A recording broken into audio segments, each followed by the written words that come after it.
ನಾನೀಗ ಕೇರಳ ರಾಜ್ಯದ ಮಂಜೇಶ್ವರ ವಿಧಾನಸಭಾ ಕ್ಷೇತ್ರದ ಬಂದಿಯೋಡ್ನಲ್ಲಿದ್ದೀನಿ. ಈಗಾಗಲೇ UDF ನ ಅಭ್ಯರ್ಥಿ ಅಶ್ರಫ್ ಅವ್ರನ್ನ ಗೆಲ್ಸ್ಕೊಳ್ಬೇಕು, ಎರಡನೇ ಬಾರಿಗೆ ನಾವು ಗೆಲ್ಸ್ಕೊಳ್ಬೇಕು ಅನ್ನುವಂತಹ ವಿಚಾರವನ್ನು ಇಟ್ಕೊಂಡು ಈಗಾಗಲೇ ಒಂದಷ್ಟು ಮತಯಾಚನೆ ಕೂಡ ಮಾಡಲಾಗಿರುವಂತದ್ದು.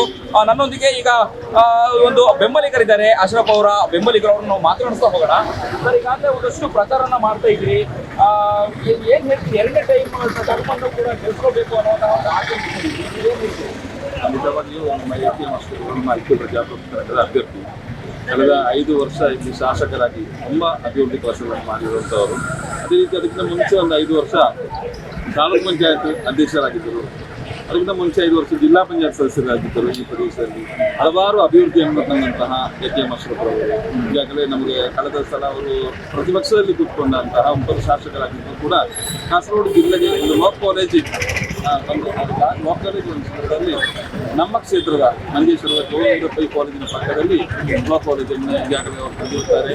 ಅದೇ ರೀತಿ ನಮ್ಮ ಶಾಲಾ ಈ ಪ್ರದೇಶದಲ್ಲಿರುವ ಎಲ್ಲ ಸರ್ಕಾರಿ ಶಾಲೆಗಳು ಕೂಡ ಅವರು ಹೊಸ ಕಟ್ಟಡಗಳನ್ನು ನಿರ್ಮಿಸುತ್ತಾರೆ. ನಮ್ಮ ತಾಲೂಕು ಹಾಸ್ಪಿಟಲ್ ಇದೆ,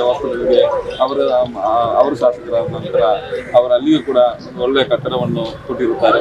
ಹಲವಾರು ರೀತಿಯಲ್ಲಿ ಈ ಕ್ಷೇತ್ರದಲ್ಲಿ ಅಭಿವೃದ್ಧಿಯನ್ನು ಮಾಡಿರುವಂತಹ ಅವರನ್ನೇ ನಾವು ಕೂಡ ಗೆಲ್ಲಿಸ್ತೇವೆ. ಖಂಡಿತವಾಗಿಯೂ ಅವರು ಬಹಳ ಹೆಚ್ಚು ಬಹುಮತದಿಂದ ಈ ವಿಧಾನಸಭಾ ಕ್ಷೇತ್ರದಲ್ಲಿ ಖಂಡಿತವಾಗಿ ಗೆಲ್ಲುತ್ತಾರೆ. ಓಕೆ, ಮಂಜೇಶ್ವರ ವಿಧಾನಸಭಾ ಕ್ಷೇತ್ರದಲ್ಲಿ ಏನು ಅಭಿವೃದ್ಧಿ ಕೆಲಸ ಆಗಲಿಕ್ಕೆ ಬಾಕಿ ಇದೆ ಅನ್ನುವಂಥದ್ದು, ಏನಾದರೂ ಅಭಿವೃದ್ಧಿ ಕೆಲಸಗಳ ಆಗಲಿಕ್ಕೆ ಪೆಂಡಿಂಗ್ ಇದೆಯಾ ಏನು? ಇದು ಕೂಡ ನಮಗೆ ಹಲವಾರು ನಮ್ಮ ಟೂರಿಸಂ ಇದರಲ್ಲಿ ಕೂಡ ನಮಗೆ ಅಭಿವೃದ್ಧಿ ಎಲ್ಲ ಆಗಲಿಕ್ಕಿದೆ.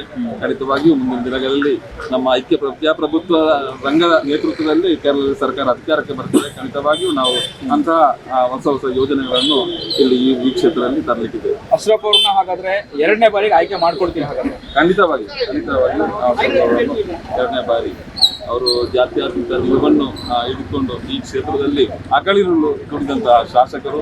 ಅದೇ ರೀತಿ ನಮ್ಮ ಪಕ್ಕದಲ್ಲಿ ಅನ್ಯಾಯವಾಗಿ ತಲಪಾಡಿಯಲ್ಲಿ ಒಂದು ಟೋಲ್ ಬೂತ್ ಇರುವಾಗ ನಮ್ಮ ರಾಷ್ಟ್ರೀಯ ಹೆದ್ದಾರಿಯಲ್ಲಿ ಸುಮ್ಮನೆ ಆಯ್ಕಾಡಿಯಲ್ಲಿ ಒಂದು ಟೋಲ್ ಬೂತ್ ಅನ್ನೋ ಸಂದರ್ಭದಲ್ಲಿ ಈ ಊರಿನ ಜನರಿಗೋಸ್ಕರ ರಾತ್ರಿ ಹಗಲೆನ್ನದೆ ಅವರು ಅಲ್ಲಿ ಅದಕ್ಕೆ ಎದುರಾಗಿ ಹೋರಾಟ ನಡೆಸಿ ಆ ಟೋಲ್ ಬೂತ್ ಅನ್ನು ಕೂಡ ನಿಲ್ಲಿಸಿಕೊಟ್ಟಂತಹ ಒಬ್ಬರು. ಅವರಿಗೆ ನಾವು ಖಂಡಿತವಾಗಿಯೂ ನಾವೆಲ್ಲರೂ ಈ ಊರಿನ ಎಲ್ಲ ಪ್ರಜಾಪ್ರಭುತ್ವ ರಂಗದ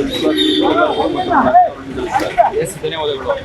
ಇದಿಷ್ಟು ಮಂಜೇಶ್ವರ ವಿಧಾನಸಭಾ ಕ್ಷೇತ್ರದ ಮತದಾರರು, ಅಶ್ರಫ್ ಅವರ ಬೆಂಬಲಿಗರು ಹೇಳುವಂಥದ್ದು. ನಾವು ಈ ಬಾರಿ ಅಶ್ರಫ್ ಅವರನ್ನ ಎರಡನೇ ಬಾರಿಗೆ ನಾವು ಗೆಲ್ಲಿಸ್ಕೊಂಡು ಬರ್ತೀವಿ. ಇನ್ನಷ್ಟು ಅಭಿವೃದ್ಧಿ ಕೆಲಸಗಳು ಮಂಜೇಶ್ವರದಲ್ಲಿ ಆಗ್ಲಿಕ್ಕೆ ಬಾಕಿ ಇದೆ, ಅದನ್ನ ಅಶ್ರಫ್ ಅವರೇ ಮಾಡಬೇಕು ಅನ್ನುವಂತಹ ಆಶೆಯನ್ನ ಹೇಳ್ಕೊಂಡಿರುವಂಥದ್ದು. ಕ್ಯಾಮ್ರಾ ಪರ್ಸನ್ ಕೀರ್ತನ್ ಜೊತೆ ಅಭಿಜಿತ್ ಗಣೇಶ್, ಕರ್ನಾಟಕ ಟಿವಿ, ಕೇರಳ. ನೀವು ಸಣ್ಣ ಆಗ್ಬೇಕಲ್ವಾ? ಅದು ಒಂದು ಉತ್ತಮ ಆಹಾರದಿಂದ ಸಣ್ಣ ಆಗ್ಬೇಕಲ್ವಾ? ಪ್ರತಿದಿನ ನಮ್ಮ ಜೀನಿ ಸ್ಲಿಮ್ ನ ಯೂಸ್ ಮಾಡಿ ಯಾವುದೇ ಸೈಡ್ ಎಫೆಕ್ಟ್ ಇಲ್ದಂಗೆ ನೀವು ಸಣ್ಣ ಆಗ್ತೀರಾ.